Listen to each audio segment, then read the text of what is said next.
A circle full of dogs. We put in a this squad here like a bunch of crazy dogs.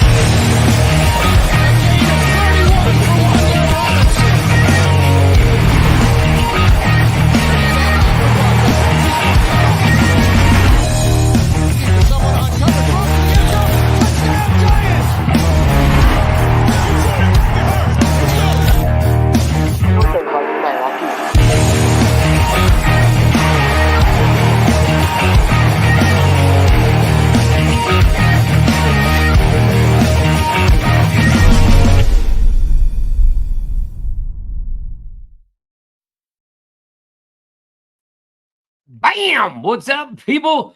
Yes, the drama is unfolding because free agency has begun. Welcome to the 11th of March.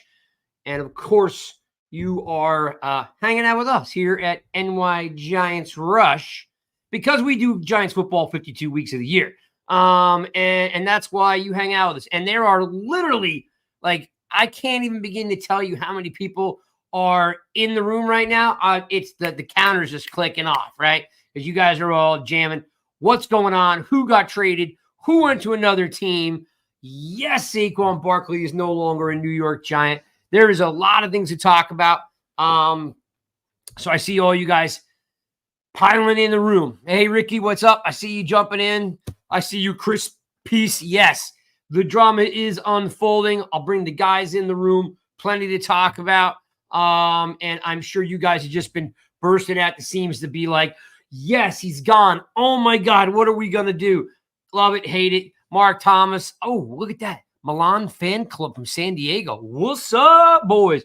Bang out to anyone in San Diego because that's where I would rather be than anywhere than here. But let me bring in my man, Alex. He's been off from Rush for a month because he's been just too busy for us little folks. Let's bring him in. What's up, dude? What's going on? Yeah, it's been 3 weeks. It's good to be back, especially today of all days. Of all days. And don't do that. 3 weeks is too long. So tell them that I can't go without my Alex fix. I'd even ask you a free agent question, but I can't do it without bringing Chris in at the same time because we want to make sure we have everyone in the room. What's up, dude? Hey, what's up, Craig? What's up there, Alex? Welcome back. What's going on, man? Hey. Welcome back, he says. He even does this. No, you. How many weeks was it, Alex? Last time you it was. I think I was off one of the weeks, and then there was 2 more weeks that I couldn't do it. Yeah, I just I just had Monday scheduling conflicts coming. Craig up. made it sound like it was 2 months. I knew it wasn't that long. It feels like 2 months. Feels like 2 months, dude. Yeah. Well, gentlemen, welcome to the first day of free agency. I was having a little fun with some folks today with a couple tweets about John Runyan Jr. is how we started off. And I was like, really? So let me recap what I know so far. And you guys can tell me if I'm crazy, if I like it. But let's just start off with here. First day of free agency today. There has been a lot of moves in Giants land. Some good, some bad. Some are, I guess, we will see, right? Started off the day with John Runyan Jr. If you're not familiar with John Runyan, you must be a very young individual, which that is okay.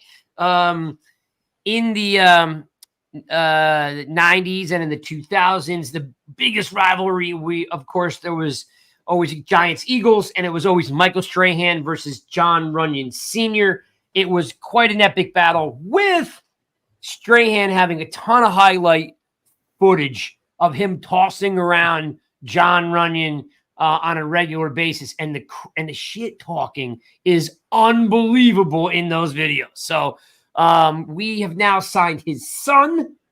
I could definitely tell you from firsthand experience being in the Philadelphia market that John Runyan Jr. is definitely not his dad. However, different positions, right? So John Runyan Jr. is a guard. John Runyan Sr. is a tackle.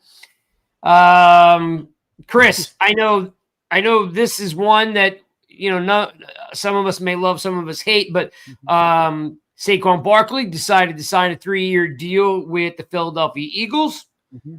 Then, of course, we immediately after that's released, we signed Devin Singletary, who was a former Buffalo Bill and Houston Texan. Mhm.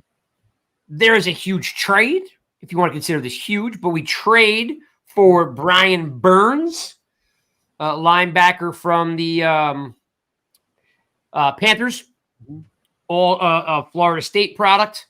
We'll get into that. And then, I can't even pronounce what's his name, the lineman. Yeah, I'm gonna kill that. So it's been so they signed 2 linemen, a running back, and a defensive end / linebacker. Pretty good day. So I'm gonna say hi to some more of these. Jake the Fan, which is interesting. I see Brad. I see Darius. I see Ricky. I see Chris. I see you guys piling in the comments. What's up, boys? Let's start off, Alex, with the heaviest one of all. Or maybe we leave that one to the end. We start off with Jon Runyan Jr. What's your first take when you see that signing? Honestly, when I saw that we were signing Jon Runyan, I was like, that guy still plays. And then I realized, oh no, okay. I was like, there's no way he's still in the league. Okay, it's his son. Got it. Cool. Looked it up. I saw he had 2 sacks he gave up last year. 2 sacks he gave up. I know that everybody, he wasn't the biggest name out there. And then I feel like we were in the discussion for some of the bigger name free agents out there. But all I'm seeing is that it's $10 million a year, and that's a pretty good deal for who could be potentially your starting guard right there. Yeah. In the comments, Chris KL says, my uncle is Jon Runyan, next door neighbor. And it says LOL. So hypothetically, Chris, if I'm going to put that on the screen for right now, let's say that's potentially true, or he might just be having some fun with us. I live in South Jersey. I know where Jon Runyan's house is. It is quite large since I'm and I have seen him many days at the Moorestown ice cream shop when Jon Runyan Jr. was a little dude. So kind of, I don't know, weird how it comes full circle. Not a bad player. I think they said, Chris, that he was around the 4th ranked lineman that was out in free agency. So right away, I had some fun with it. Why are we signing these B-level players? All this great stuff's happening, and we're signing Jon Runyan Jr. What was your take? Alex was more like that dude's old. Oh, yeah. Oh, you mean his son. What was your take? Well, when you see Landon Dickerson with the Eagles signed for 4 years for $84 million, you knew that a guard is going to come $20 million plus. And then you see a guy like Jonas Jackson come off the board, $51 million deal, $34 million guaranteed. Now you're saying, wow, they get one of these other guards, an Awanu or somebody else who's actually re-signed with the Patriots. You might be spending $20 million. So you could see where the priorities were. They went with somebody solid. He's solid. He only gives up a few sacks each year. He started out as tackle. I think he went to Wisconsin, and then he transitioned to guard in the pros. But I think he's going to be okay. I mean, look at the track record of him. He seems like he's pretty decent in the passing game, okay in the running game. But I'm okay with it because you saw where a lot of that money went when they got later on. We'll talk Burns, but they had to allocate money other places, and I still feel like they're going to get a guard, and then they picked up the tackle. So I thought it was all right. Chris, if he's anything like his old man, he's got to be tough, right? Because nothing else, right? Yeah, because Jon Runyan Sr. was a tough dude. Oh yeah, and he's in politics now. You know what I mean? So I don't know how much football Jon Runyan Sr. talks, but if he's anything like his old man, he's definitely tough. And as I've heard on numerous occasions, he's got to be better than Shane Lemieux and Glowinski. So. And if I could say this as well, it's not just Shane picking guys. Yeah, it's all about the money with Dable. But you got to think Brasilla, once again, is involved in these decisions when it comes to an offensive lineman. So you got to think, a couple of weeks ago, a month ago, they had their target list of who they wanted to get as free agents. And you're hoping that Brasilla was high on Runyan, and that was, somewhat of a target that he could work with this guy and thought that he could fit, what he wants to do. So I'm trusting Brasilla on this just as much as Shane. So just so you folks know, we are here as a service to help you out. And when we need help, we look to you. So my man Darius always has my back here. I'm going to put this on the screen for all you folks. Illuminor. Phonetically, yeah. Phonetical spelling. Nice. Props to Darius for that. Because I was kind of like getting stuck on the E and the U. Illuminor. Love that signing. We'll get to that in a second. Yeah, Alex. So the good thing is that like it was a good sign they came out of the box swinging on like, all right, let's go get a nuts and bolts guy, right, to play the line. Enough of what we had before, right? You know, I feel like I saw your tweets when it was all happening. You did not seem impressed at first, but I was more of the mindset of like, okay, like let's hope that's not it. Let's hope there's more coming with it. And I think the Illuminor getting that, even though not necessarily the same position, I think just adding the depth to that offensive line. Like if Runyan was the only thing we got today, okay, yeah, I can understand that. But like seeing that we've gotten another guy with that, and it's not necessarily over with, we don't know 100% what's going on. I thought that it was a good addition for sure. Yeah, and of course, I was having fun with it. You know what I mean? Yeah. Like I was just like, man. And I'm like, the Titans are getting rid of Henry. He's going to probably the Cowboys. The Cowboys are signing, the Titans are signing the Cowboys the running back. Like, yeah. And what do we got with like John Runyan Jr. Like so I was just having some fun with it. I don't want to say. I mean, all kidding aside, I don't think I was not impressed. I didn't expect that move, right? Like because he's like I said, he's a nuts and bolts guy. That feels like that's like the Runyan thing feels like that's tomorrow's deal. You know what I mean? But Craig, the way these guards were coming off the board today, I don't know if they could have waited till tomorrow because now you're going to the next level. So maybe they had to jump on him. That's you just read my mind, yeah. But in hindsight, with what happened today with linemen, it just must have been a bigger need than we gave any credit to. Look at the money they were getting, these guys. Guys, they were getting quarterback money from 5 years ago. Yeah, like I was hot. My wish list, which I don't usually roll out because then you eat krill all the time, right? But I wanted Hunt. I think that guy's an animal. The guy's given up 2 penalties and 1 sack the entire year. Like, so I was like, man. But that dude got paid. He got $100 million for 5 years and $26 million sign on. Yeah, paid. Or guaranteed. Excuse me, 26. Definitely got paid.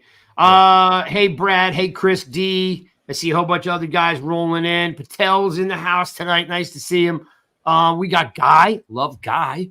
We're gonna get to the QB stuff in a minute, Guy. You're a little early on that one. We got Chef Deanna's in the house. Let's see. Are we? Well, I'm going to get to that one in a second, Chef. I like it, though. Good question. Jimmy's in the house. We got a whole bunch of new. Jay, of course, is in the house. Let's see. Sports highlights. Daniel Barry's in the house. I see a bunch of you dudes. Runyan is better than what we had. No doubt. There is no doubt, Cole, that Runyan is definitely better than what we had.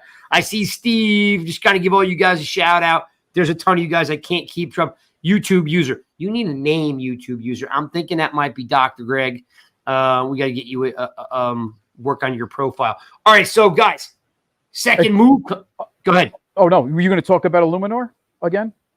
Nope, not yet. Oh, you're not up to him yet. Okay. Just kind of going in order the way the day unfolds, right? So while I'm having some fun, kind of crying in my milk, what happens? Like, gut punch to the gut punch. I get my son comes home from school. Everybody kind of knows I live in South Jersey in the Philadelphia market. My son comes home like this. What's this? And I'm like, what, buddy? He's like, Saquon Barkley to the Eagles? Are you kidding me? And I'm like, no, that didn't happen yet, dude. That's just, he's like, are you sure? I'm like this. Look, dude. And I just open up the app and I'm like, son of a bitch. I'm like, of all the teams that cat goes to, he goes to the Eagles. Now, guys, break it down. The deal that he got isn't, as from what I read, It's not as good as the original deal that Shane offered him in the beginning of 2023. You got $13 million for first year, $11 million the second year, $13 million for the third year. It's kind of a weird, wonky type of a deal. 3 years, goes to the Eagles. And now there's a Twitter war between Tiki Barber and Saquon Barkley. Tiki says Barkley's dead to us. And, you know, anybody who is in favor of Barkley going to the Eagles must have lost their mind just because on the fact that, I don't know, it's kind of a line, Alex, you don't cross. I don't know. Listen, if you're a Yankee fan, you pick up Wade Boggs. Wade Boggs helps you win a World Series. You still don't love Wade Boggs. Johnny Damon comes here. You're like, all right, it's Johnny Damon. Like, it's just kind of like rivalry, man. Like, I don't know how you. I did love Johnny Damon, though. I did love the Yankees. That was. I don't know if I ever loved him on our side. Yeah, I mean, I'm glad. Yeah, you were glad to have him, but I don't ever think I loved him.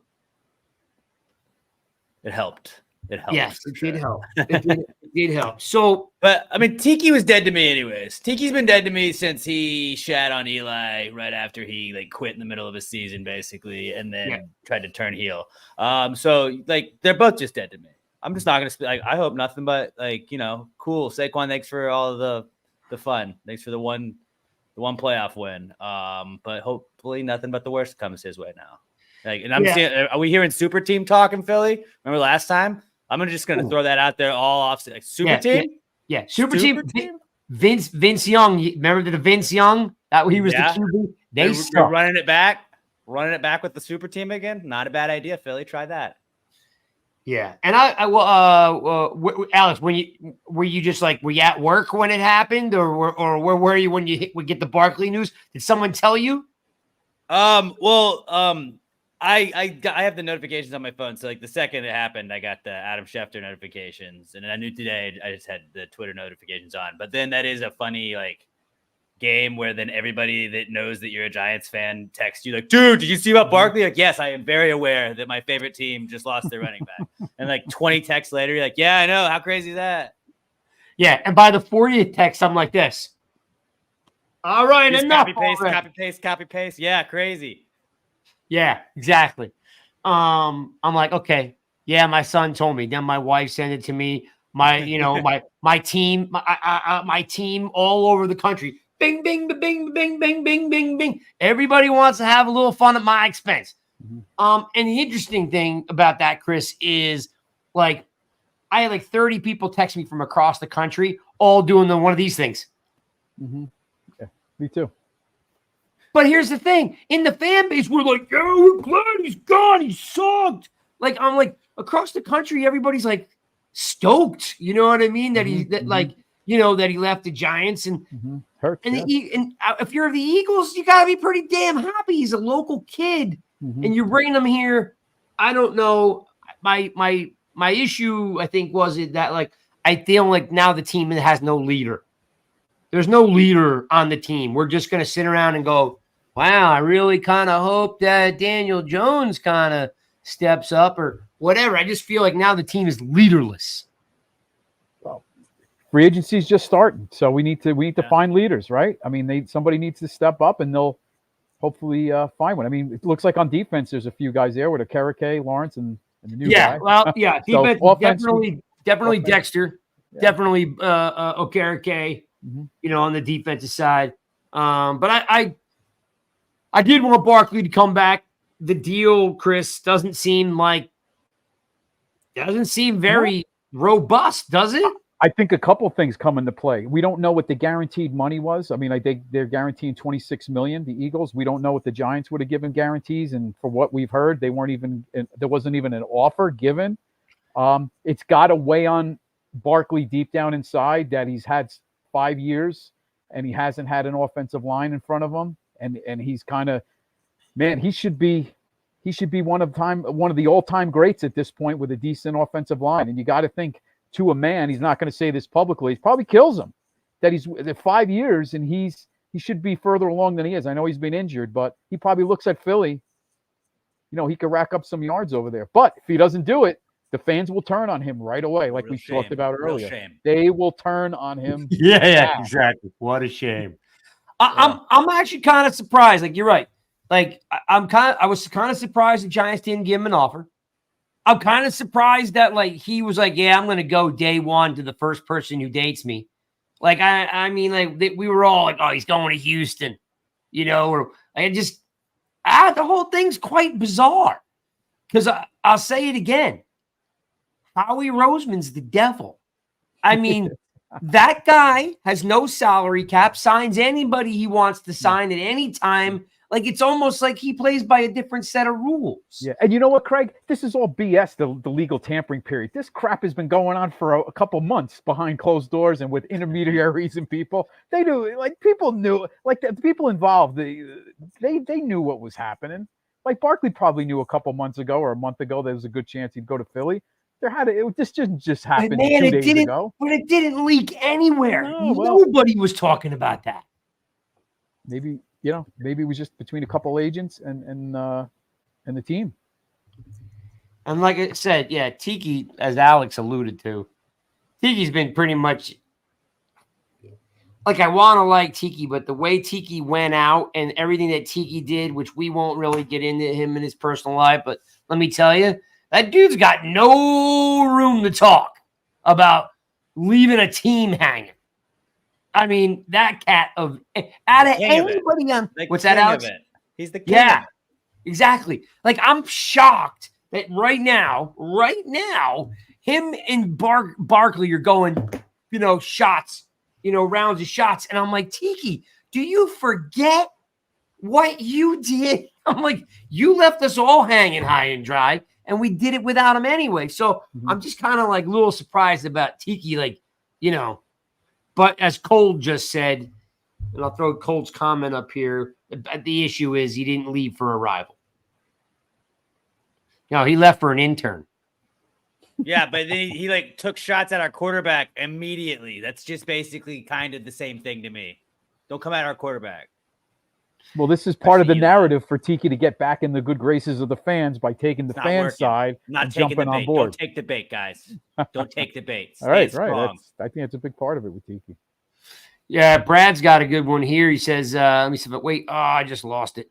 Where was Brad's comment? He had a pretty good one. Said when Barkley rejected the deal last year, Shane should have traded him. And you get in an instance like that. Like, what would you have gotten for him then? That's a good question. A fourth rounder, maybe a third rounder. Is somebody going to give up anything more than that for a running back that you're not guaranteed to sign? Right. That's it. Yep. That's hard to move. That's why you get paid the big bucks, Alex. That was a very good point. So that's the Barkley news catching me by surprise, and that Barkley story is going to live for quite some time. Like, now, because of the Jones thing, like it's always Barkley and Jones. They're the most polarizing guys in the room. This Barkley story is going to live for at least a year. Like, this is going to take Twitter over on all the clowns and all the trolls. Like, at least until Barkley gets hurt, and then it might die down a little bit. It's like week 2. Or if he doesn't get hurt, right? That's if he does. That'll be so giant-like, wouldn't it? The guy will play for 3 years, healthy, every game, never a problem. My man, we open the season against him, you think? I was thinking that to go today to Brazil. When he signed. You'd have that to go our to first game? Philly's first game's in Brazil, so they'd have to send us to Brazil. So they wouldn't do that. I didn't think about that. Yeah. I guess we're gonna have to go to Brazil and burn our jerseys in the parking lot. It's bad enough watching your ass get kicked by the Eagles. Imagine going to Brazil and watching it. No, I can't. No, I can't. All right. So the third move of the day is what? And again, Alex was saying how I wasn't impressed with the Runyan move. So in order, I'm like this Runyan, and then I'm like, oh, we just lost Saquon Barkley, and then they do this thing. We're gonna fix it all with Devin Singletary. And I'm like this. I'm like, oh my, nice player. He's 5 months younger than Barkley, so I don't want to hear anybody chirping away about young running backs we need. This cat's 5 months younger than Barkley. It's like, come on, right? He's had one season in his career of 200 plus carries. His best season was this past year at Houston. His with 898 rushing. It's his best season. He had 4 seasons in Buffalo, 1 in Houston. He's I don't know. He's like Booker. You know what I mean? He's like who do we have before Booker? I always forget that cat's name. How about a Rashad Jennings? He's like, listen, that's who we listen. Before Barkley and now after Barkley, right? We've had, Booker, we've had Rashad Jennings, and the other dude who I'm completely forgetting, not Gallman, but after Gallman. Like, we've basically signed a lot of B-level running backs. I don't know what Gray has because he didn't get many carries, but he's also not a big receiving threat out of the backfield. So when you look at it, he averages 2 catches a game. Alfred Morris is one of them, Darius. Thank you. But it's not him. Alfred Morris and Freeman came in when like Gallman went down. There was another back before Booker. Who did we just have this year? Was it Booker this year? No, he's been gone a couple years. Who was this year's? You had Eric Gray and you had the special teamer. Help me out here. No. The back in front of Gray. Gray was the 3rd string. Right. Yeah, it's slipping through my head. So you had Barkley and I'm like Mark Thompson. Where are you? Breida. Thank you, Steve. Matt Breida. Yes. Yeah. How do we not Thank you, Steve. Thank you, Steve. Brightwell, Matt yes. Breida. Yeah. So Breida, Booker, Rashad Jennings, they're all the same dude. Brightwell, they're all the same dude. So I will say, Craig, if you look at the stats with Montgomery, he's had a few seasons catching 40 balls, like 35, 40, 30. That's 2 catches a game. Okay. I'm just saying he's not both touchdowns. 4. It doesn't That's not matter bad, then. though, 40 catches. Yeah. Like, I don't know. I'm just saying it's 2 catches a game. Yeah. He's had 4 touchdowns in his career receiving the ball. Just he's not a threat to do any damage out of the backfield. Yeah. All right. Well, Dable and Shane, they don't value running backs as much as that's true. Going back to Buffalo. That's exactly what Buffalo was. And I mean, he was there with him then. But Singletary stole the job from Dameon Pierce in Houston. Like, that was Dameon Pierce's job. He was their hot prospect, their hot guy that's coming up. Like, hey, we got him and Stroud. Like, being in Houston, everybody was stoked about Dameon Pierce. And then Devin Singletary at the end of the season just came in there and just ripped that starting job away from him and didn't give it back. And maybe that's the Devin Singletary that just hit another gear. He does have less wear and tear. I know he's basically the same age as Saquon, but do you want the legs on Saquon with that wear and tear? If you're not guaranteed that, like, he's not had as many carries. I don't like. I would rather go pass first and go back to what Dable was doing in Buffalo instead of relying. And I think that was the problem with Saquon. We just relied so much on Saquon to do everything. Now getting him out there, even though like it sucks that he's gone, we have to do other stuff. Yeah. And actually, Alex, that's a great point too, right? So we're not going to be so reliant on one guy, right? So we'll have running back by committee, with Gray and Singletary. And Singletary, like I said, he's only got 1 season of 200 plus carries where, Barkley's got like 4, right? So the only thing in the back of my mind, I don't want to think this way, but I'm like, how much do we lose, Alex? How much do we lose Barkley going to Singletary? Unless there's another ace up their sleeve, Singletary becomes, quote unquote, the featured back, or he goes head to head with Gray for the job. But they're not explosive dudes. Like, what's the drop off between Barkley and Singletary? Well, how hurt's Barkley going to be? Because, I mean, if he's missing 8 games, then I don't know. I think Singletary hasn't had the wear and tear as much as Barkley had been. Obviously, Barkley is a better option looking at that, but I'm also looking at that it's $6 million a year for Singletary. You can still draft a running back. Yeah. Mark Thompson. So, yes, of course, I remember Earth, Wind, and Fire, which is Bradshaw, Jacobson, Ward.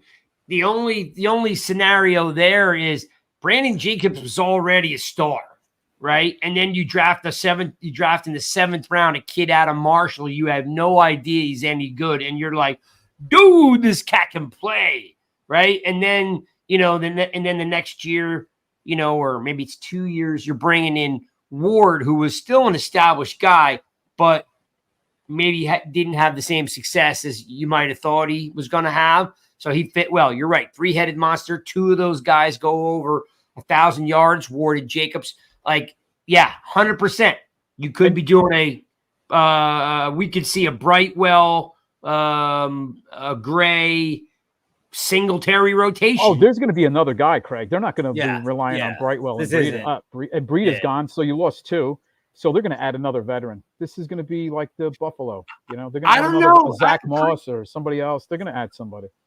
You could be right on, but think about it. What to Mark's point about the three-headed monster, why not Brightwell, Gray, and Singletary?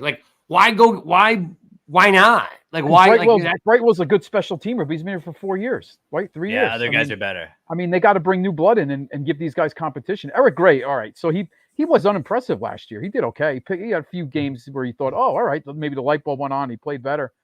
But with the offensive line, it's even hard to, see how these guys could even run better, right? That was an issue, but they're going to add another veteran. There's no doubt. Or a draft. Truth is, as you guys know, Michael Stewart, our rush hour draft guru. If you don't have if you're not doing anything on Sunday nights, check out the rush hour draft show it's usually with Spartan, Mike, and the Truth. Truth is dropping this in here. It's a very good point. Singletary is more durable and we part of a play by committee. Here's the only thing, Truth. He's only durable because he's got 50% less carries.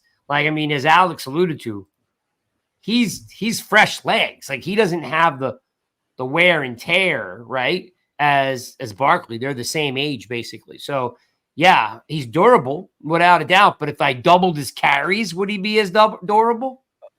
Or if you go RBC, though, then, it doesn't matter. Because then if you, that was the problem with Saquon. And I think why we needed to move away from Saquon so much, because the offense revolved completely around him. So then when Saquon's down, it's we just got to bridge the gap until Saquon's back.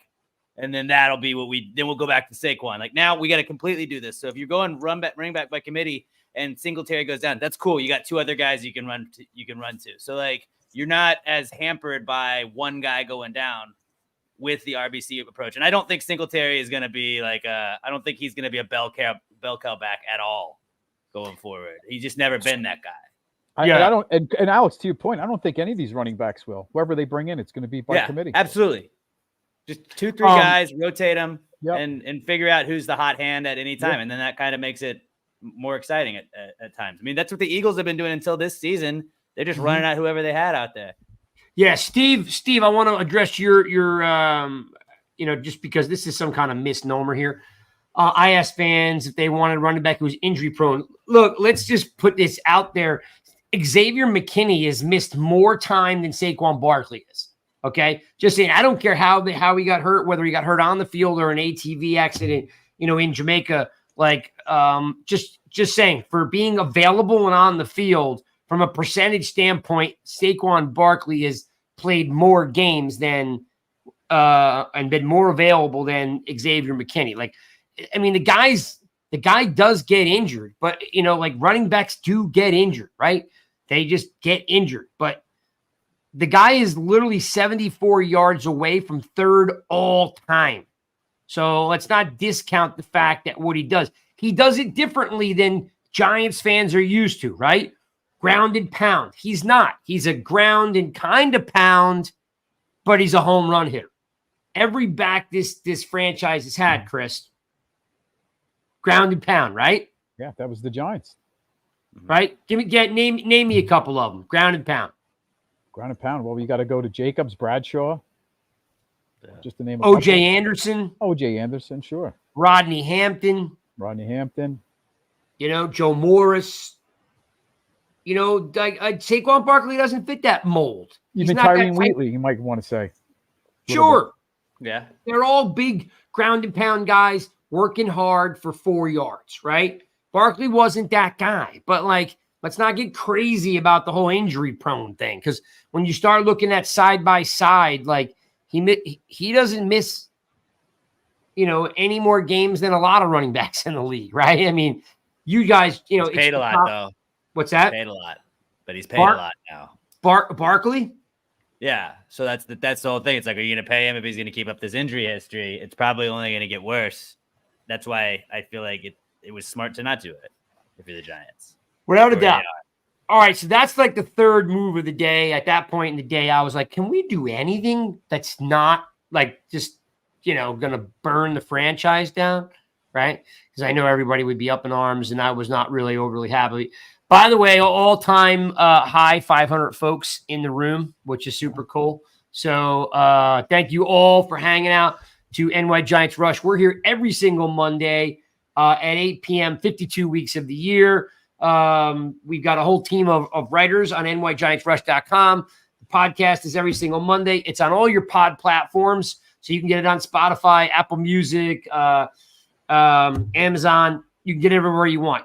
YouTube, you name it, it's out there. And we do what we're known for is our interviews. We've interviewed everyone from Carl Banks and Leonard Marshall all the way to Kurt Warner and Daniel Bellinger and back. So we've done over, I don't know, Chris, what have we done? Probably 40. Over 35, 50, 35. Yeah, interviews. So thanks for everybody for hanging out with us.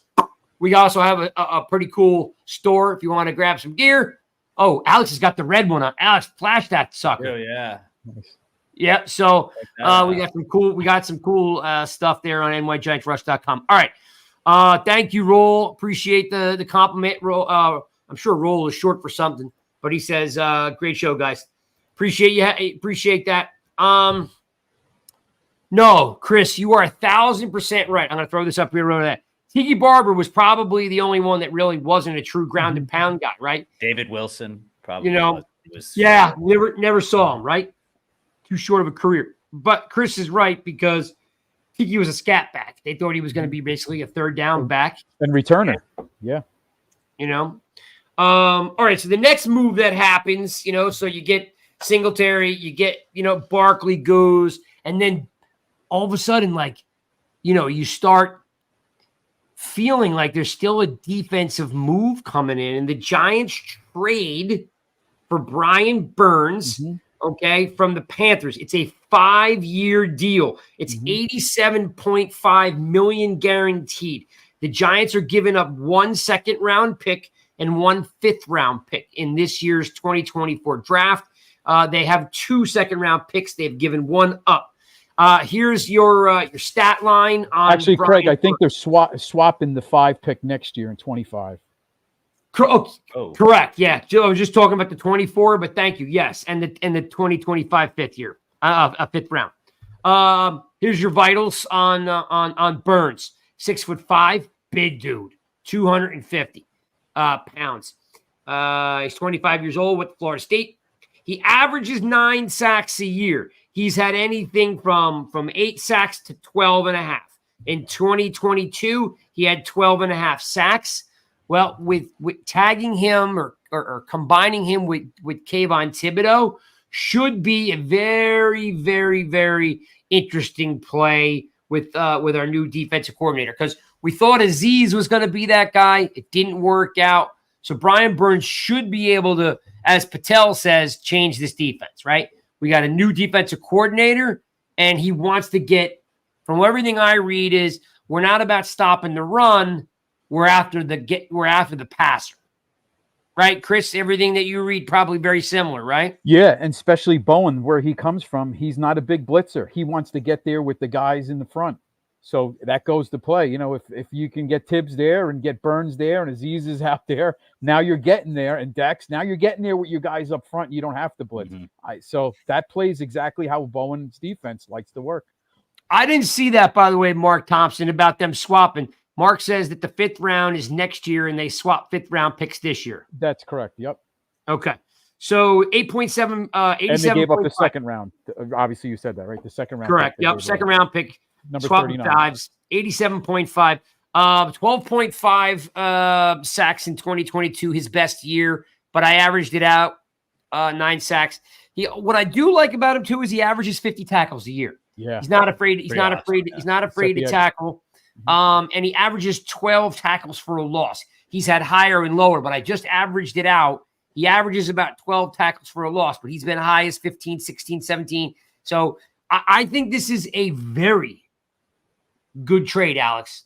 Your thoughts on Burns?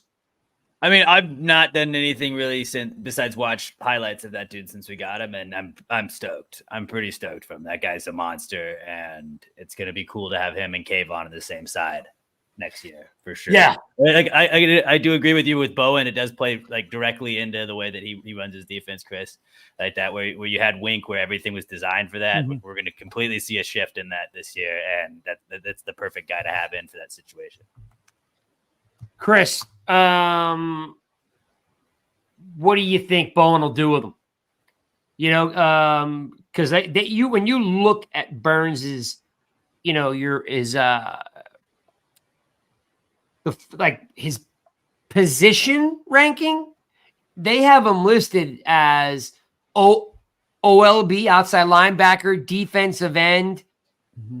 You know, and that's how edge. the NFL is now. They've changed everything. It's now edge, outside linebacker. They've changed all the names. Yeah. So when you actually start thinking about what Burns is or what he can be, guy could be an edge, an outside linebacker, hand in the dirt. Yep. Right. So I don't know. You tell me. What do you see Bowen doing with him, or what would you want to see them do with him? I see Burns as like a piece of clay. Mold him however you want to run this defense. Move him around, hand in the dirt, standing up. I think you can be very creative because with the athleticism, he could set the edge, get to the passer. I think you have the full package in him. So really, it gives Bowen all the ammunition he needs to really do what he wants to do. And that's, I think, what you're getting with Burns. And when's the last time the Giants, have had, so obviously we have a Tibbs and Aziz, but right. This is, Tibbs doesn't set the edge like Burns does, right? So he can actually no, do that. Thibodeau does not set the edge. We've been trying for 2 years to get that cat to set the edge. He does not set the edge. God forbid Aziz stays healthy. Now we got something. How much more does that open up Tibbs now? If somebody else is setting the edge, Tibbs is just going to be able to wreak havoc. So I'm looking this up right now because I think what's interesting about that move, because I didn't see that coming, is, well, does that mean you package up Simmons? Because he now becomes expendable, right? Like, he's a free agent. Do you bring him back and trade him, or do you just let him walk? Because he kind of becomes expendable at that point, does he not? Well, Chris, jump in, because don't you find out now why would I need Simmons now? Because Simmons he's not a 3-down or 4-down, 3-down back, right? I mean, he's not. He's the rush the passer type. He's not going to be a guy you're going to want in there on running downs where Burns is. He's a specialist, in my opinion, Isaiah Thomas. Freak athleticism, rushes the quarterback, awesome. But I don't think he's a guy you want there in first down if you know they're going to run the ball or if you're trying to stop the run. So I think they let the second level wave of free agents, and he's one of these guys that's just going to still be out there, and maybe they re-sign him on a 1-year deal. Remember, next couple of weeks you get that second wave of free agents that are still hanging out there. So I think it's a possibility he comes back and use him specialist.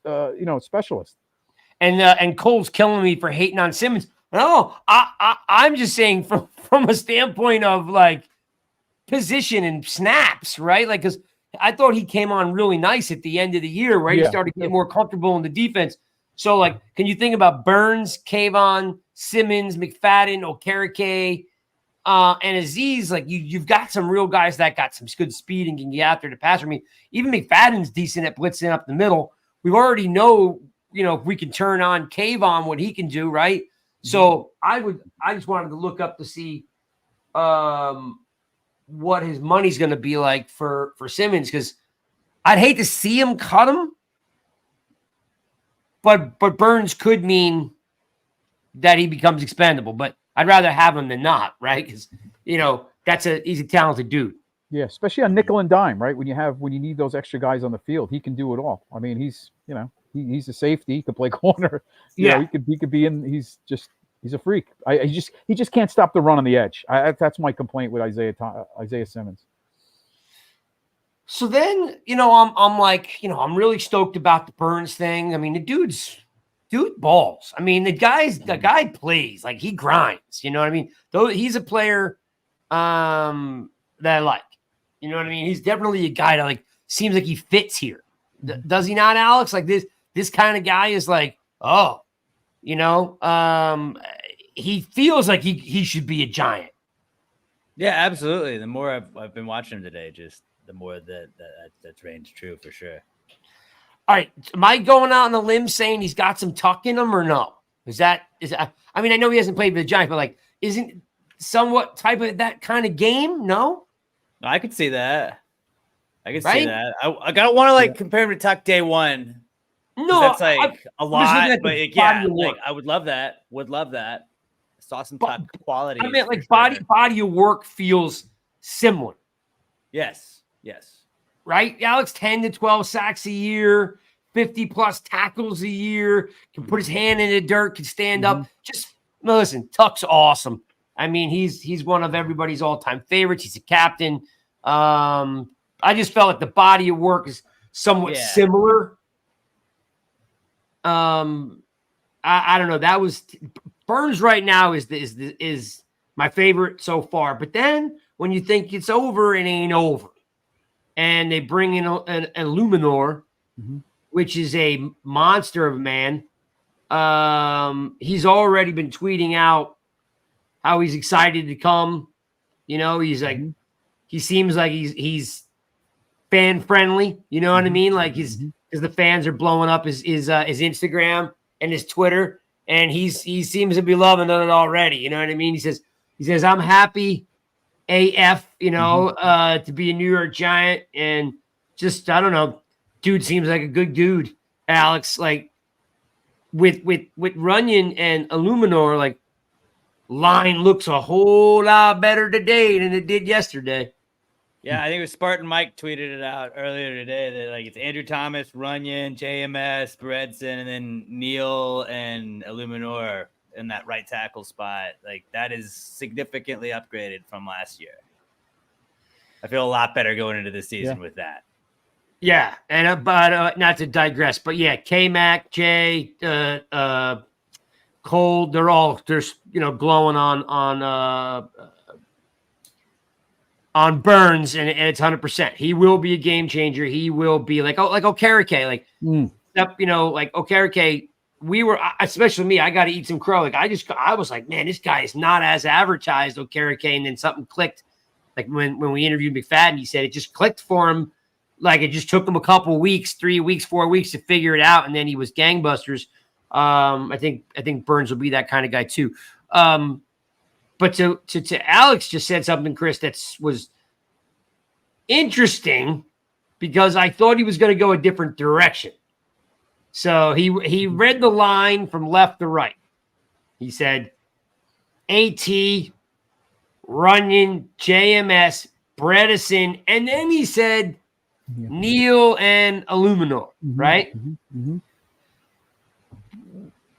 Where am I going with this, Chris? Because there's something sticking out there. Yeah, well, I think when you look at Illuminor, who's played a lot of guard, not only tackle, he's played guard 5 seasons at guard, and it's mixed in there actually 4 seasons at guard, and then he went to right tackle as well. So I think you're going to see him at right guard, and the contingency plan, in my opinion, is if Neal doesn't work out, he's gone, and they're going to move Illuminor over to right tackle and then try and put Neal at guard. But I think this is a great move because Brasillo now has something to work with, a contingency plan for Neal. Because the last thing we want is Neal to fail, and now we don't have an answer, and we're picking off guys off a practice squad. That's why you guys get paid the big bucks, because that is exactly like this looks really like a smooth move because he can play tackle and guard, right? So you can say, hey, if at the end of camp it ain't working for Neal, we're kicking him inside and Illuminor is the starter, right? Or as you said, Illuminor just starts day one at right guard, and you just move forward, right? And Craig, to your point, please, Brasillo, play Neal in the exhibition games in preseason. Do not throw him out there game 1 and give him 3 snaps in preseason. Let this guy work all 3 preseason games, every snap. He needs to work. Don't throw him out there game 1 against the Cowboys. Cold is giving away all my secrets. I thought like me and Cole were tight, but look, he's giving away all my secrets.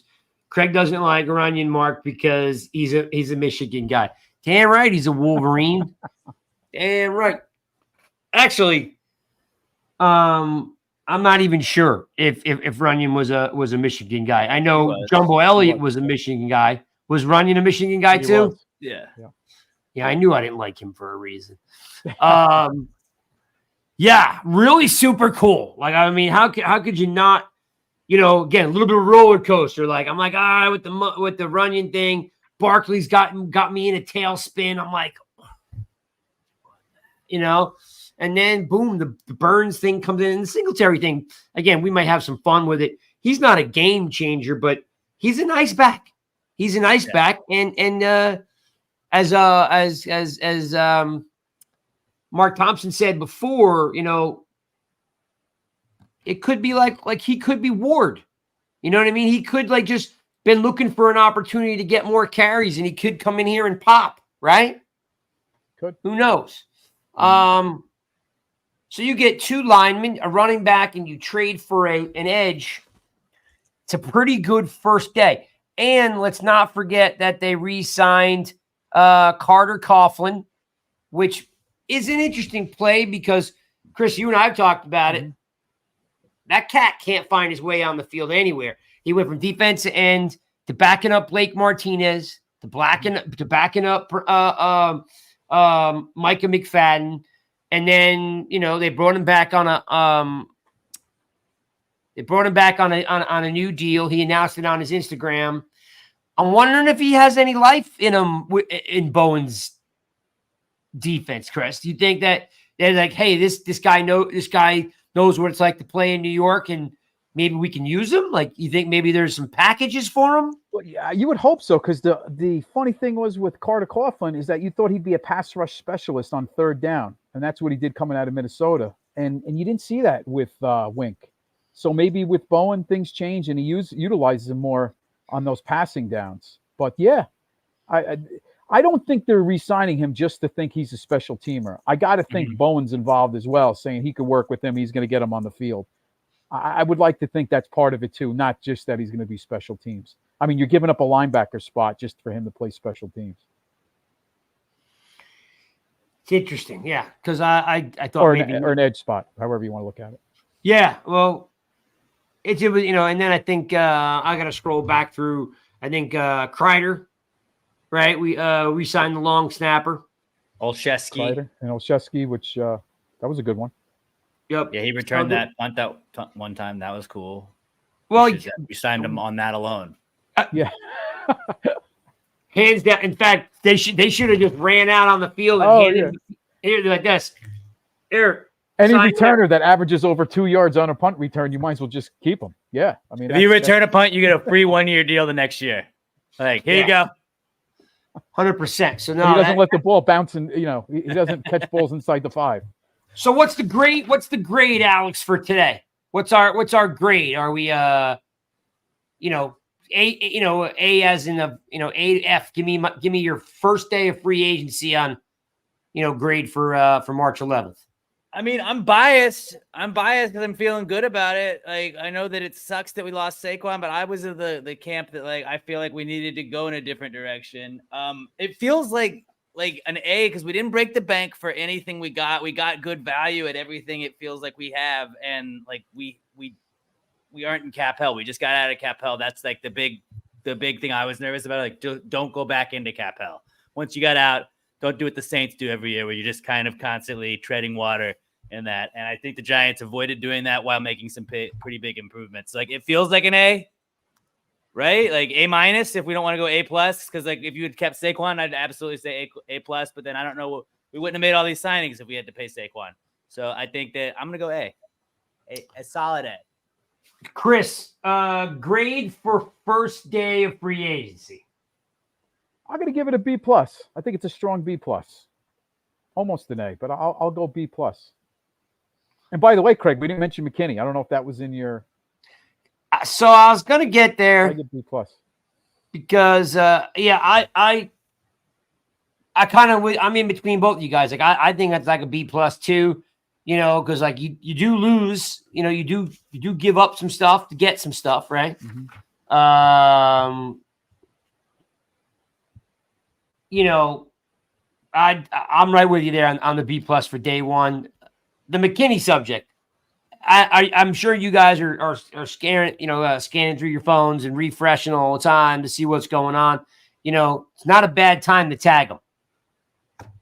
It's not a bad time to tag McKinney since you had this whole debate going on with Barkley versus McKinney and that whole power struggle.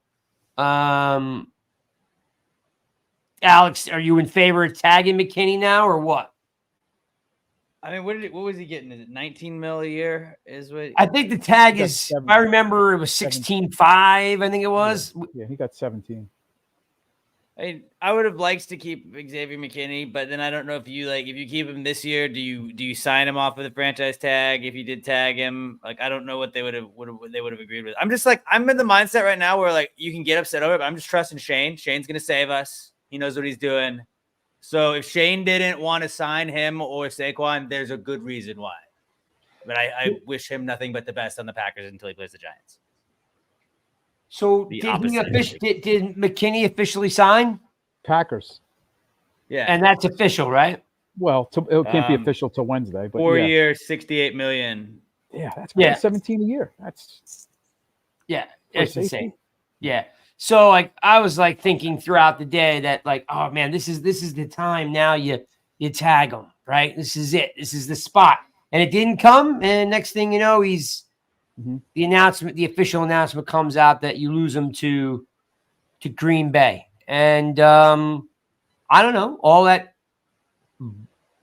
blustering that he wants to be a Giant. I don't know, if you want to be a Giant, you figure it out and work it out. I mean, Giants didn't offer Barkley a deal, right? Mm-hmm. So I'd love to know if what the talks were like with McKinney, because he kept saying he wanted to be here, but he left for $17 million.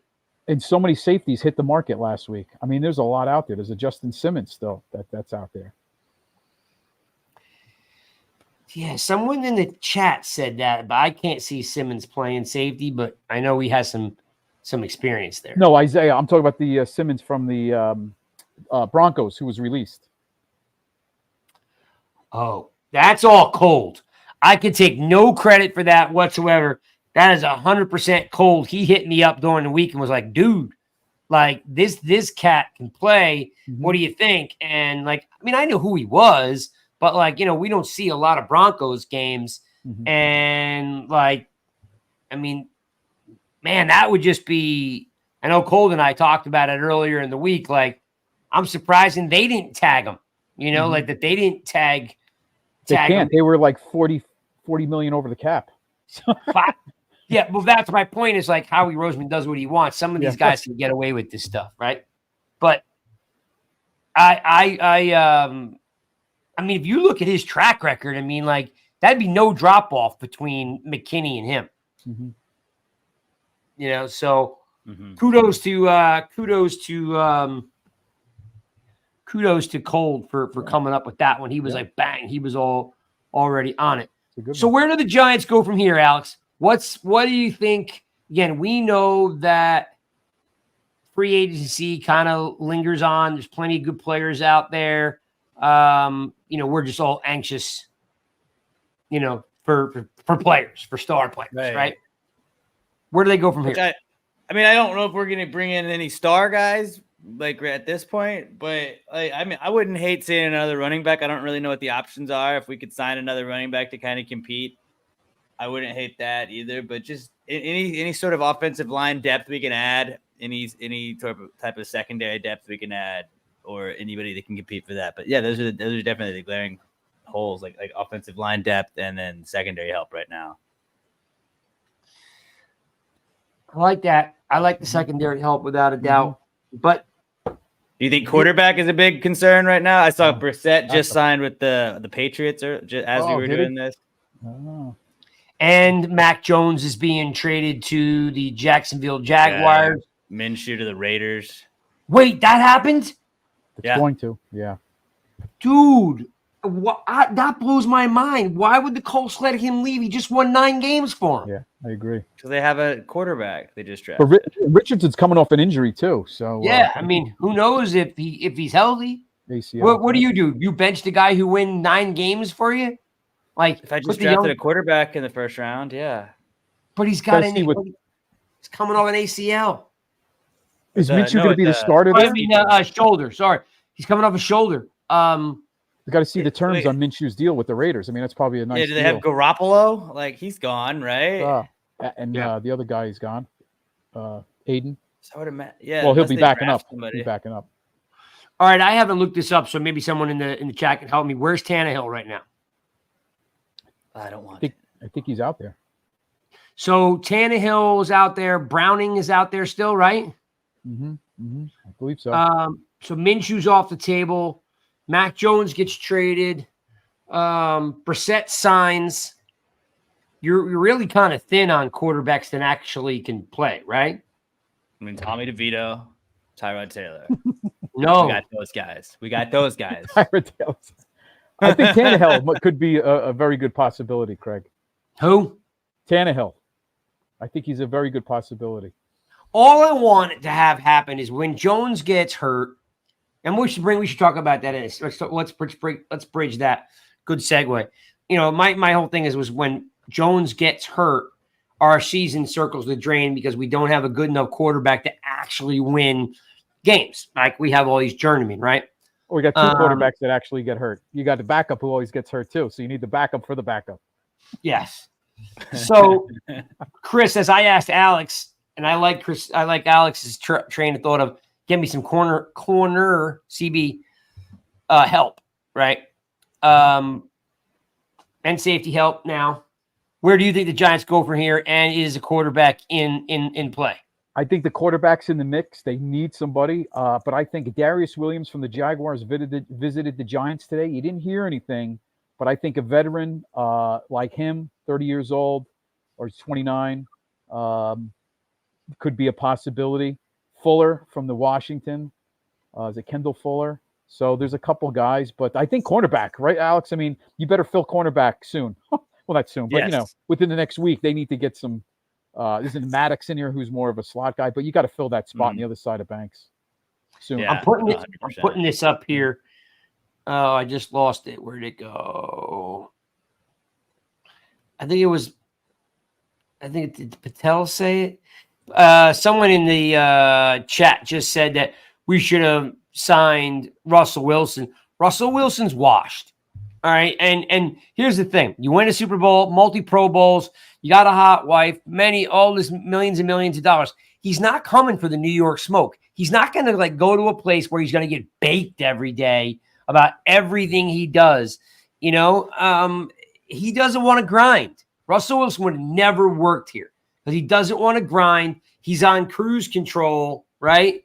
And this isn't the spot for him. So I have to disagree with you folks out there asking for why didn't Russell Wilson sign with us. I don't think it's a fit.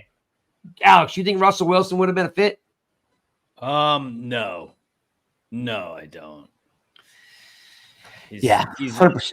I think he kind of just got exposed as he was always the big team player guy, and then as everything slowly trickled out in Denver, it was he has his own office and makes people take meetings with him, and then he didn't ever talk to Marshawn Lynch, and everybody seems to just kind of hate him, and he's a tryhard and just tries to he does the with the high knees on the plane to London when they were playing over there. I was like, what kind of jackass teammate does that, man? I don't want him there. I don't want him here. Craig, he was working. He was doing stretches on the plane. He was working. Cole says he's washed. He's washed, dude. It's a difference. DeVito, Tyrod is a journeyman, had a great career. He's trying to win. DeVito's trying to win a job. Just Russell Wilson's on cruise control, dude. He's not going to come in here and grind all that New York media all up in his face all the time about everything he does every minute. He don't want that. Yeah. You know what I mean? He doesn't want that kind of pressure. And, we did have DeVito and Tyrod, 2 guys that are also washed. But here's the thing. We've had Glennon, we've had Fromm, we've had Tyrod, we've had DeVito. We don't have a backup quarterback that can actually win games. Yes, you can win a game here and there and have the defense pull it out. I'm saying We need a guy that can step in like Browning and win games, or can run. He won one game. Jake Browning won one game. Tommy DeVito won 3. Like, man, I don't know if Jake Browning is the guy that's like saving us if we need. No, I was just saying I trust Brown. It's just me. I trust Browning more than I trust DeVito. Tell that to everybody around you. I don't know. You got to deal with all the Italians. I didn't say I didn't like DeVito. I just feel DeVito might get plucked. Yeah, I think so. If he's not going to be a third quarterback for us. Yeah, I mean, I just don't see it. I don't see that at Tyrod, and I don't see that at DeVito. I mean, again, take Sam Darnold. He's out there. Man, really? He doesn't want to come back to New York. I'm joking. I don't think he wants to come back here. Yeah, but they have to find somebody. I don't know.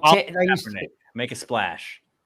Oh my God! When's the last time that cat actually played football? No, I'm just kidding. Don't do that at all. Yeah, Darius, he's washed, man. He's washed. It's got nothing to do with. It's not his physical. You guys don't understand what I'm saying. It's not about his physical capabilities. In his head, he's checked out. He has done everything he wants to do. Now he's just in it. He's not going to grind. He's not going to be. He got his money. Yeah, he's got money. He's not going to work the way we need him to work on this team. Like the Steelers have not had a losing season, since Tomlin has been there, and we're not that team. Like we need a quarterback that's going to work and grind and make plays, and that's not Russell Wilson. It's got nothing to do with throwing 26 touchdowns and 8 interceptions, or I don't know, winning 7 out of 8 games or whatever it is. Doesn't matter. He does not want to come here and have you folks scrutinize every move he makes. He's past all that now, right? It's not in him. Yes, he did tell me that, Cold. He called me and told me himself. I'm just giving you an honest, straight up opinion, is that the dude does not want to come to New York and have that New York media asking him every single thing. And guess what? You don't have to agree with me, Mark Thompson, at all. The dude's washed. The guy does not care about football anymore. He cares about himself, his ego, his brand, and now he's going to go on to the Steelers and, just cruise control there. Yeah, and I am a good mind reader. I'm Cold. I'm reading your mind right now, and what you're thinking is I'm awesome, so that's okay. All right, so what's the takeaway from this, guys, on the draft? Somehow this screams all offensive draft, right? Seems like, you bring in, you really still don't have any humongous playmakers now on offense. You give away your number one offensive threat. Feels like an offensive draft. Feels like a quarterback or a wide receiver in round 1. Mm-hmm. Go ahead, Alex. Jump in. No, I mean, I still the mock drafts change every single day. I don't know. It feels like I saw somebody saying with like the Burns and all the money that we've kind of got out, it makes it seem like that the out after next year with Daniel Jones is very likely going to happen, which would make you think you'd draft a quarterback. But I don't know who's going to be available when the Giants pick or when the Giants do pick. I mean, again, you got to add corner depth, I think, some secondary depth, but it's probably going to be offense the first couple rounds for sure. Chris? What's interesting is you gave up that 39th pick today with the trade with the Panthers. So you have the 47. So originally I was thinking you're going to get a guard with one of those second round picks. Now I don't know. So that leads you to believe does one of these quarterbacks actually fall to later in the first and the Giants move up to grab that quarterback? And maybe it is O'Dunez or Neighbors at 6. A lot of things in play, but I think it takes that guard off the table now at the second round, at 39, which I really thought they would go after. So I think the addition of the 2 linemen today take the guard off the table in round 2. Yeah, starting to feel heavily about Shane's willing to come back into the first, maybe move off a 6, get another pick. Since you got rid of that second round pick, maybe it's now time to move back either out of the first and come back in or move back later. But and we're going to see with Justin Fields these next few weeks. Is it going to go right up until the draft? Then you got the Patriots involved now. So a lot of things. The Justin Fields is going to be interesting to watch. Mm-hmm. I just think that Mac Jones move from the Patriots just screams I'm taking a quarterback now, right? I mean, I agree. I mean, you saw Cousins go to Atlanta, so he's all right. So he's off the table now. Yep. Yeah, I mean, and Cousins has made a lot of money in his career. I mean, he had back-to-back franchise tags at a big old number, when he was with Washington. So it just feels heavy. Like this is regardless if they stay, trade back, or trade out and then back in. It feels quarterback, wide receiver, right? Just feels quarterback, wide receiver. Whether it's Dunze, I like Rome a lot. I lean on him, neighbors. Or, I mean, do you get lucky, Alex, and somehow you pull out May, but you're not going to get May at 6. No. So, do you feel that they would take McCarthy at 6? A lot of people don't like that move. No, I don't think they would. I think Jaden Daniels, if somehow they could get Jaden Daniels at 6, I just don't think Jaden Daniels is going to be at 6 either. No. There's a couple teams pretty hot right now on Daniels, right? I don't want Penix that early either. I mean, Penix, I just can't put 2 injury-prone QBs on the roster. That's just a bad move. The guy has a lot of injuries. He passes the physical, but rolling the dice on a guy who's injured all the time, right, Chris? 100%. Well, if he falls, maybe it's too good to pass up if he fell to the second round. And you moved up. What, at 47? Not that you'd get him at 47, but if you moved up from 47 to grab him late first, early second, because he's there. Let's say you get the receiver at 6 you want, and then Penix falls, and you have 47 to give up and something else to grab him early second. Maybe it is worth it at that point. I mean, I know he's been injured, but he's passed his medicals. He's been healthy now for 2 years. Jones will be good for at least 8 games before he gets hurt again. And then he comes in Evan Neal week has to 11. be a blindside guy, though, at that point. I'm sorry? Then we have to trust that, Evan Neal will be the blindside guy. And that's my biggest thing with Penix, where it's I don't hate Penix as much as I hate what we have guarding Penix. Well, I think, Alex, I think it's going to be an early pull with Neal. If he's not doing it early on, I don't think there's any time for to sit around and let it, let it implode. I think I think Illuminor will go right to right tackle, my opinion, if it doesn't work. I like Penix's arm, right? Before he got hurt, he was a guy that could move, right? And I like his anticipation. He seems very pro-ready. Got a great arm.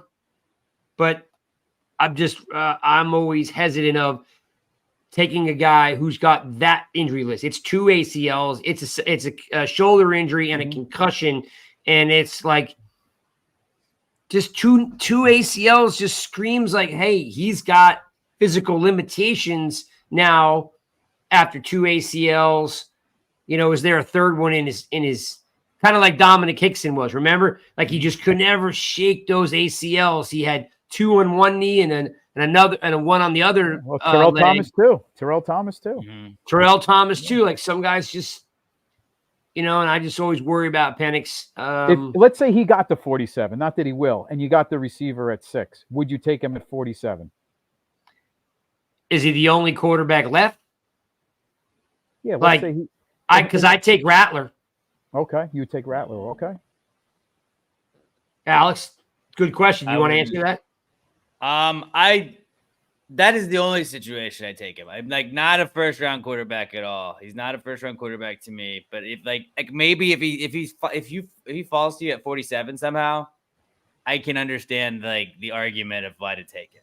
I don't know if I personally would do it just because it terrifies me with who'd be blocking for him, even if Evan Neal would get a quick hook. We have Andrew Thomas for a right-handed guy. Left-handed quarterbacks always terrify me. They scare the shit out of me ever since Madden. When I'm not used to running that way with them, it throws you off. Yeah, and but the flip side too. There he is.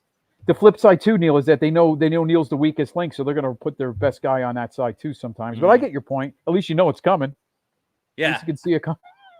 Yeah, the other side of it is he's not mobile anymore. Like when he was in Indiana, he could move a whole lot better, and he just can't move like he used to be able to do. So you're compounding that issue, right? Mhm, With a suspect right tackle and then a QB that doesn't move like he used to run. So I don't know. It's going to be interesting. Who likes McCarthy? Do you think that's Alex? Do you think that's real? He's picking up some major steam. Yeah, I'd pass on McCarthy. You passed on him at 6. You passed on him at 6. Easily, not a chance. There's no chance I would take him at 6. Interesting, Chris. Take him at 6. No, I agree with Alex. I would pass on 6 too. Way too high. All right, so let's say they move back to 12, 13. Maybe they make a move with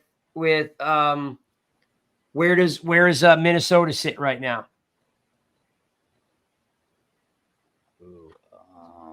Pull that sucker up. Because now Minnesota needs a quarterback, right? Right. Minnesota could trade up easily. 11. They're at 11. There you go. All right, so you trade out with Minnesota. Do you take JJ at 11? No, I don't take JJ in the first round personally. I don't. Ooh, that's a hot take right there. I don't take JJ or Penix in the first round, and I don't take Bo Nix until like the late 20s. Wow, I did not see that coming. Oh, I think it's Caleb Williams. Not a chance you're getting Caleb Williams if you're the Giants. It's Drake May. I would say there's a 90% chance we're not getting Drake May. Jaden Daniels is really the only realistic quarterback that I would want if it was up to me to make the decision. If you could move up a little bit to get Jaden Daniels, I'd be okay with that. If Jaden Daniels falls to me at 6, I'm 100% taking Jaden Daniels. So let me see if I understand you correctly. You'd move up for Daniels. I don't know how much I'd move up though. Like that's iffy. It's more so like if Jaden Daniels falls to 6, 100% I'm taking Jaden Daniels. But you said prior to JJ's not going in the first round, Penix isn't going in the first round. And you're saying, I'm not saying that that a team will not take them, because I absolutely think a team will reach and take JJ McCarthy. If it were up to me, JJ McCarthy is not a first round quarterback. Michael Penix is not a first round quarterback. But you think Bo Nix is? Bo Nix in the 20s, I could see somebody snagging Bo Nix. Chris, I think he's better than the other two. You think he's better than the other two? I think he's better than Penix, and I think he's better than McCarthy. Damn, I did not see that coming from you at all. Chris, JJ Penix, Bo Nix, where you rank them? Where do I rank them? Oh, so you're taking Jaden Daniels off the list? Yeah, because the cat's going to go in the first 5 picks. Yeah, I know. Unless there's a trade. Yeah.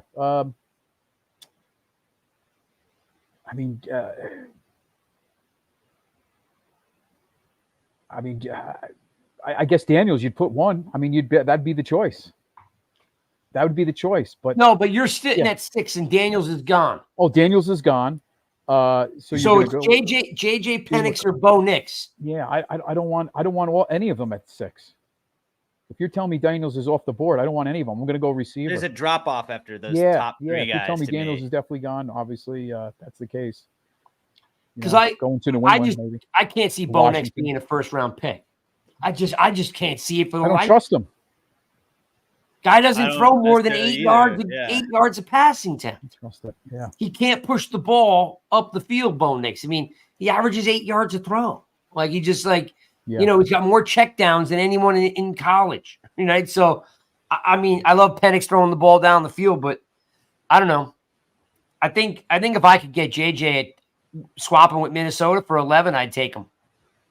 If not, you sit at 6. It's all about neighbors in Rome. Yeah, I agree. If it's outside the top 10, then you might maybe you're right with McCarthy. If it's outside the 10. Spartan Mike went on record saying the Giants are going to draft 2 times in the first round. I don't know if after today he's sticking with that since we traded away a second rounder. I don't know if Spartan Mike is sticking with that. But I can see them coming back in for JJ, or like you said, Minnesota looking for a QB and taking him. And then, of course, Tannehill is still out there. Browning's out there. Brissett signed today. I don't really think – I mean, I don't know what Washington's doing with Howell, right? They're drafting a quarterback. You got to think they're going quarterback, yeah. I'd have to think that that's where Daniels goes. Not their regime. Yeah. Right. Unless they trade up and they want May. Yeah, like they're gonna have to give up a lot anyways, and New England's also looking at a quarterback. So, like, what's up with Fields? What is Justin Fields getting? Like, what do you give up for Justin Fields? Nothing. I don't want him. Not the Giants, but like he is Giants. the other name floating out there. The Bears are drafting Caleb Williams. It makes it seem like what is a trade look like for Justin Fields? Because to me, I think was it Sam Darnold? They gave up a 2nd round and a 5th round. Also, it was kind of like what the Giants did with the Burns contract. I feel like was that what the Panthers got for sending Sam Darnold? I think that's the closest it can get for Justin Fields, like maybe 2 seconds.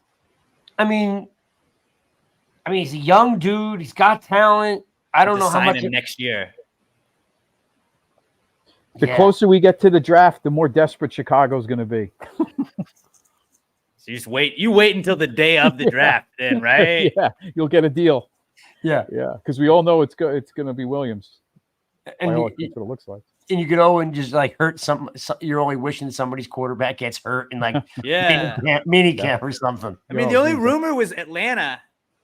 Really, like that's really the only rumor I've even seen, and like that's obviously out with Cousins going there. But like now you have Minnesota, like Craig said. Now you got Minnesota in the division. You trade a guy in the division like that. I mean, I know that it's happened with McNabb at the end of his career. Yeah. No, I wouldn't do that.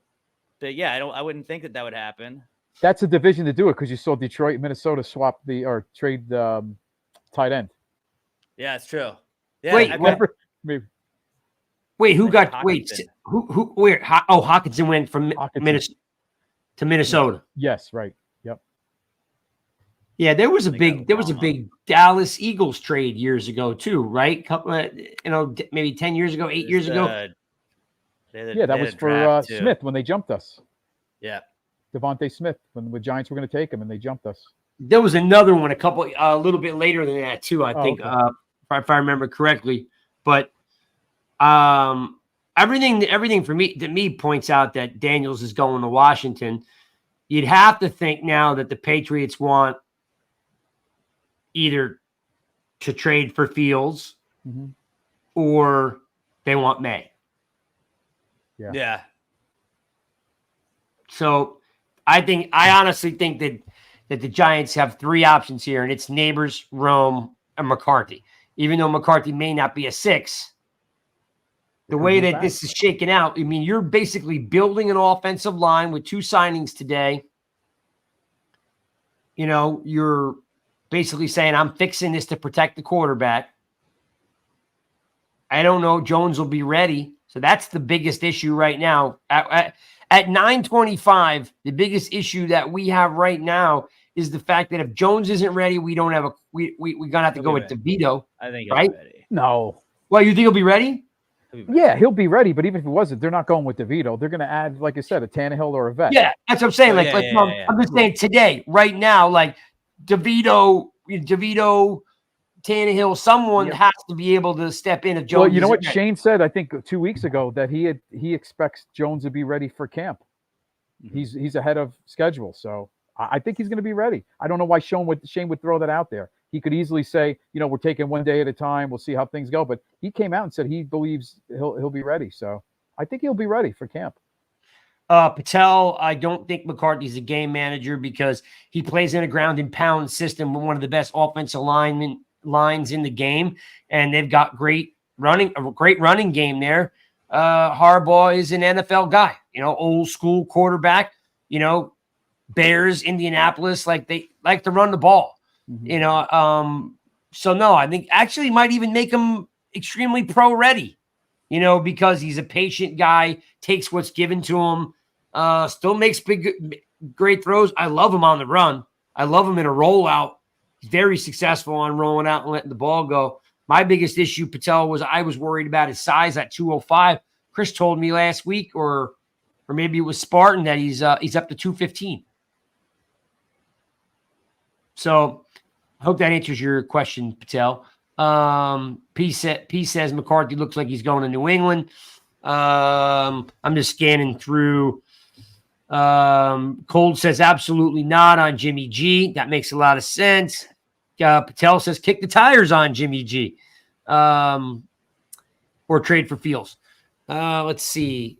Thompson says, I think after the top three comes JJ, then Nix, then Penix, then Rattler, then Pratt. Let's see. I'm just scrolling through here to see if anything jumps out at me. Penix crumbles under pressure. We got a lot of people that aren't high on Penix, Alex, for the most part. Why did the Falcons give – oh, this is Brad. Why did the Falcons give Cousins the bag after the Achilles and not just go for Lamar last year? I don't know if they ever had a chance, right? Lamar was representing himself. That's true. You know? I don't know anything about that level, Brad, but I'd have to think that Lamar representing himself may just not have given him the same opportunity as an agent would, right? Does that make any sense? So, yeah. And I mean, I think they also just were trying to run it back with Ritter for one more year. I think they wanted to see what they had with Ritter. So that was probably why they didn't give Lamar the money. But shout out to Kirk Cousins for just getting another huge deal like that guy. I like Kirk Cousins. Generational wealth. Yes, no doubt. Yeah, his kids and their kids 300 million will never work. Career. Yeah, they'll never work a day in their lives. But I like Cousins. I think Cousins is a good quarterback, you know, on some very tough teams, as we know. Minnesota doesn't win anything, right? I loved him when he threw that fourth and short. I loved it when he did that against us. That's my favorite Kirk Cousins memory. Will always be. Chris, anyone out there in free agency that's out there hanging out that you think the Giants should target? I think cornerback. I think that's the next priority is corner. Who? Darius Williams, maybe a Fuller, like I mentioned earlier from Washington, but I think a veteran deal, you know, somebody that won't command a lot, maybe on that third deal, their last deal, you know, somebody coming off their second contract like a Darius Williams. Yeah, somebody okay. like that. Or there's a Maddox out there, but he's more of a slot guy, like I said. But I think corner, you can't go into the season with a rookie, I believe. Banks going into his second year, but you need a viable replacement for Adoree on the other side. Okay. I mean, I'm hoping. I remember Leonard Marshall kind of talked me into liking Flott, so yeah. I'm hoping he has a really good. I think good, good, because I don't know. I mean, maybe Flott can play on the outside. Yeah. I don't know. He looks like a slot guy, but maybe he can play on the outside. I agree. I like the competition, right? I mean, put somebody in there to compete with them. Don't just hand it to them. Let them compete with a vet and see who wins. Alex, anyone that you've got in the in the pipeline that you're just saying the Giants should target this guy? Is there one guy? Whoever Joe Shane thinks is gonna improve us the most. I'm team. We believe in Shane. That's my thoughts. All right. Then, if that's the case, then because I feel like all right, we're all on the fence about the Jones contract and blunder. Alex, what about Waller? Waller's like hey, I kind of did this bad rap album, but I kind of like maybe I should do some rap. Yeah, maybe I should do some.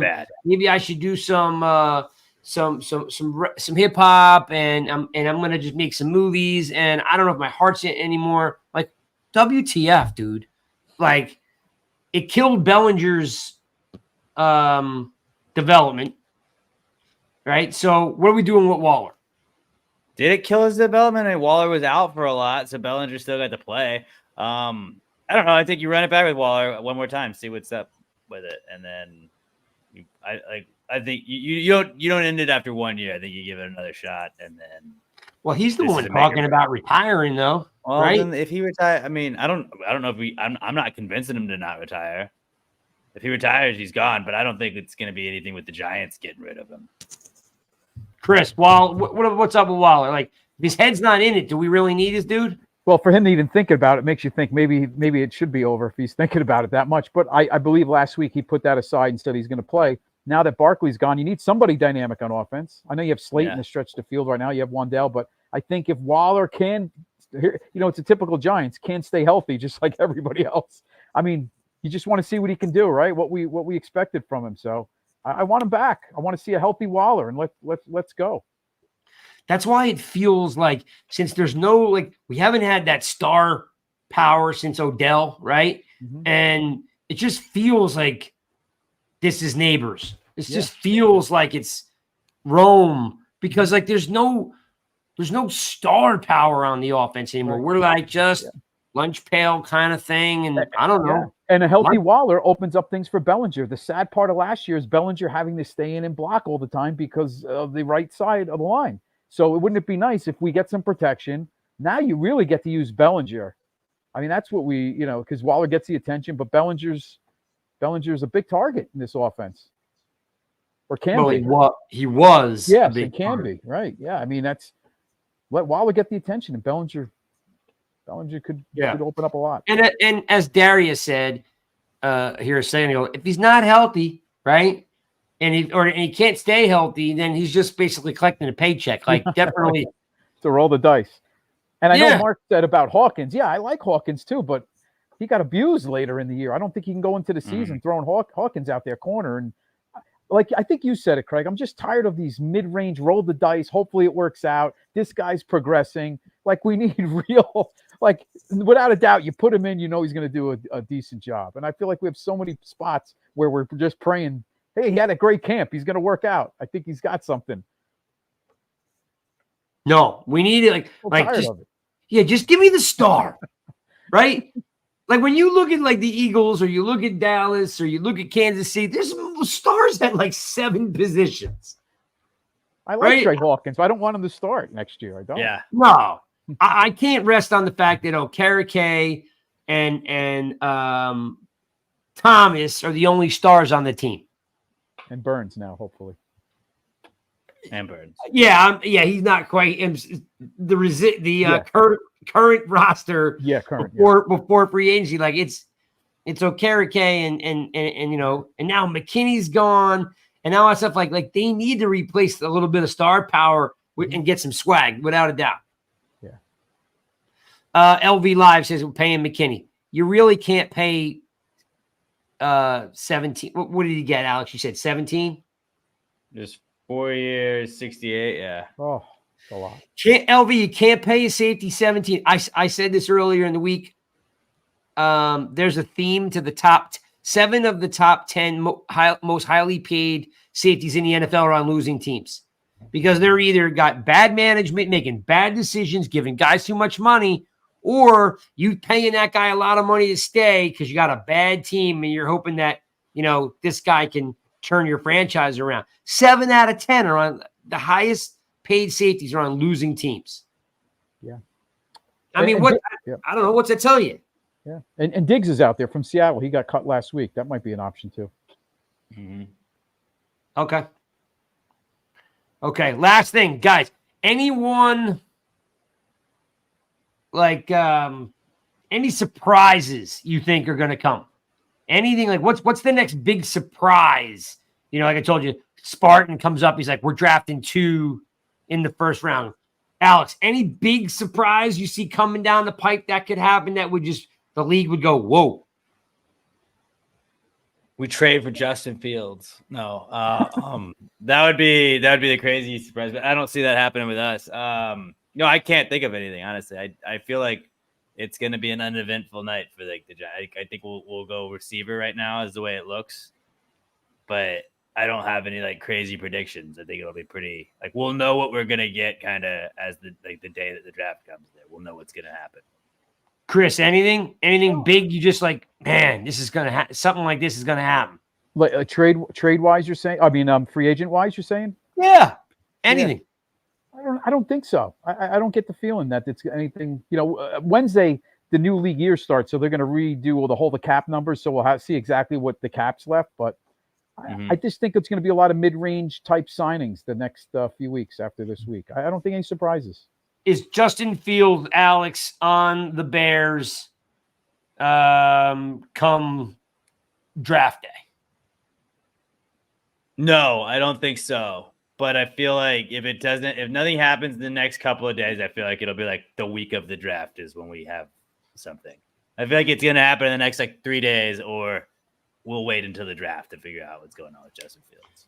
Some housekeeping. Spartan Mike, you guys love Spartan Mike. He will be live at the draft. So we will have some Rush representation in Detroit. So if you are going to the draft, make sure you hit up Spartan Mike for a beer. He hasn't quite unrolled exactly what his itinerary is yet, but he plans on trying to do some stuff, whether he's doing some interviews or some crazy, things with his buddies. So he'll be out there in Detroit at the draft. We are having, as I have said last week or earlier in the week, draft day is pretty cool for us here at Giants Rush. We do what we basically call follower appreciation, or fan appreciation day. So we do a live broadcast Thursday. We do a live broadcast Friday. We have done years where we've done a live stream on Saturday. We put each one of the hosts, Alex, Chris, Spartan Mike, Truth, Shawnee B, they get to choose 10 to 15 of their, their comrades, who they speak with most throughout the week. They get to pick 10 to 15 Giants fans, and we put them on the live draft show. So we basically, I guess, if you think about numbers-wise, we probably put on 15 to 20 guests per show. So we're going to rotate in anywhere from, 30 to 40 of you nut jobs on the draft show. It's a ton of fun. You can ask, Shawnee B, he was on there 2 years in a row. I'm pretty sure Mark Thompson's been on every year. A bunch of the fans, you guys. So I've already got a list from Shawnee B, and I think I got a list from Chris. I'm waiting on Alex's list, waiting on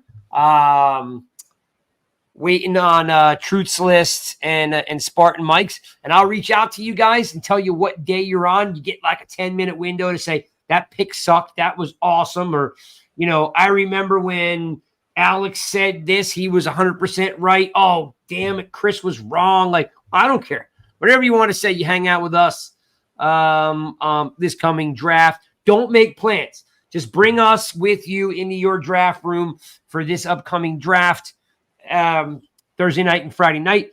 The website, Truth is always writing stuff, but the staff will do a recap on who gets drafted. That will be up there on nygiantsrush.com. Check out the store. Buy yourself some cool swag. There's everything in there from water bottles to T-shirts to hoodies and back. And definitely want to give shout out to Joe, who posted a picture up for winning the fantasy football.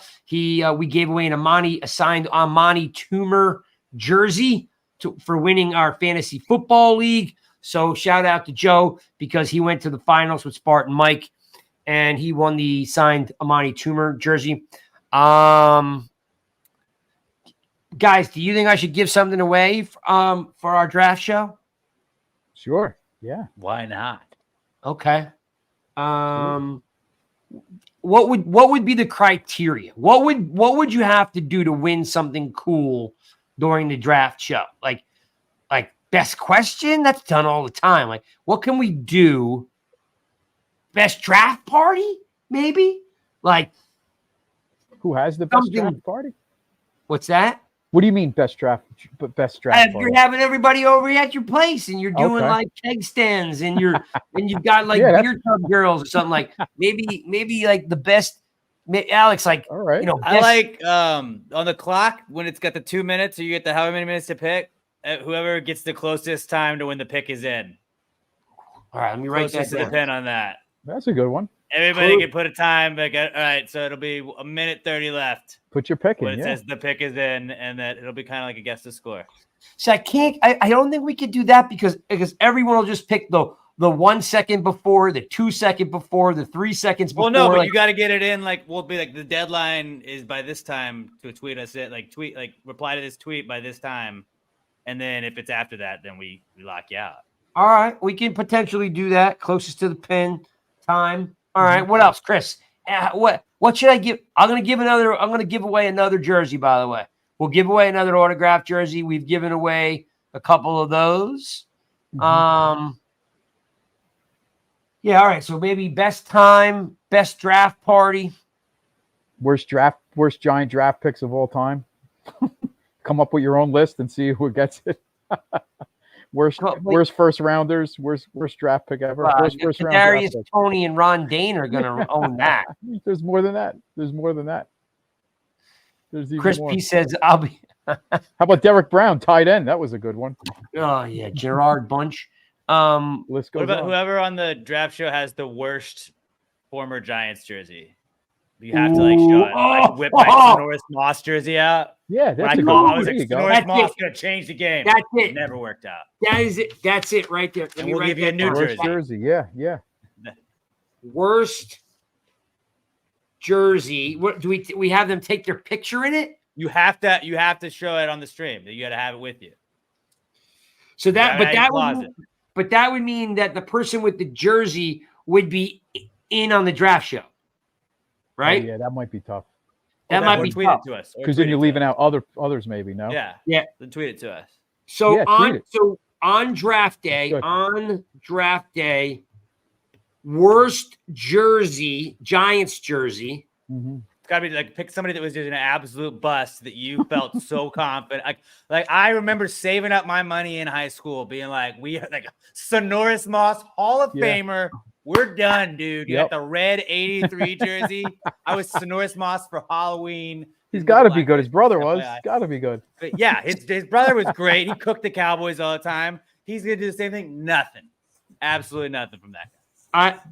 I love it. So take a piece of video of yourself wearing your bust jersey, your big blue bust jersey, to win a autographed Giants jersey. Love it. We just created that on the spot right here. See, that's what content.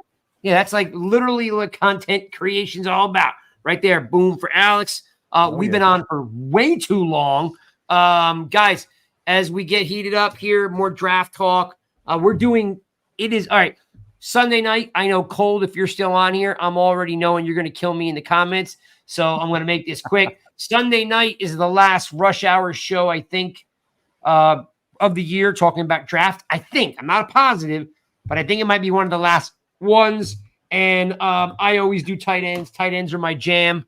So Sunday night, I never thought Sonoris Moss was going to be good. Of course, Cold. His brother was so good. He was so fast. All right. The poor guy had a hamstring for like 7 years. Could never get rid of that hamstring. On Madden, the Giants won so many Super Bowls under me on Madden with Sonoris Moss. I just want everybody to know I could have fixed him. Yeah. The funny thing about that cat is he had like a total of like 42 catches at Miami. Like he had like no catches, but they were like, they're like, he's so fast and he's a Moss. He's gotta be great. And you were like, but the dude's got no catches over 4 years. You're like, it doesn't matter. But speed kills. Do you guys not understand? Turns out it doesn't. Hey, somebody might have a Jarrell Jernigan jersey out there. That's a good one. Oh. It's another one we had high hopes for. Mark Thompson, do not give in to Cold. Okay, do not let Cold drag you down into the depth. Okay, do not let Cold do that for you. He has no heart, no blood in his body. Okay. Yes, we're gonna wrap up tight ends on Sunday night on Rush Hour. We're gonna do top 5 tight ends if that floats your boat. There is some pretty cool tight ends. Definitely not like the two classes, not the 22 and 23 class of tight ends were definitely special. But there's a couple guys. Now, you know what's funny, Cold? Bowers is like, it's not even worth talking about him, right? Like it's like it is who it is. Like I hear you think I'm like a fanboy or something like that. Like the dude is great, but there ain't no reason to talk about him. Like, because we got to talk about some of the other dudes that need to get a spotlight shined on him. So yeah, Bowers is the best. He'll be a top 15 pick without a doubt. But we're not going to focus too heavily on Bowers. All right. So nygiantsrush.com. We're out. We've been on way too long. We hit 600 people in the room tonight, which is super cool. That is pounded out. That is a absolute record here for nygiantsrush.com. And of course, you guys couldn't do it without you guys. Everybody, Peace, Cold, Mark, Darius, all you guys, Brad, I can go on and on. You guys are all in here. Dell, again, there's 1,000 of you guys in here, just talking it up, having some fun. Appreciate everything you guys do for us. So excited that you guys took your time out of your day to hang out with us. We're here every Monday. We do 52 weeks of Giants football. I will be in touch with a handful of you, 40, 50 of you, getting on the draft show. If you want to be on the draft show, reach out to Alex or Chris. Spartan Truth I live in Houston. I don't have a lot of Giants people around me that I talk Giants with besides you guys. So if you'd like to be on my list, hit me up at Alex J. Middleton. There you go. Alex is literally giving you carte blanche to get on the show through him. So hit Alex up and be like, yo, I want to be on. And then Alex will hit me up with his list. So appreciate it. Whatever all you guys continue to roll with Rush. I like that too. We will see you guys next week. Again, 600 of you folks in the room tonight. That's a record for us. And we love you folks. And bang. And by the way, bring back the entertainer. Guy's good at what he does. Don't cancel people, brother. We all root for the same team. Peace out.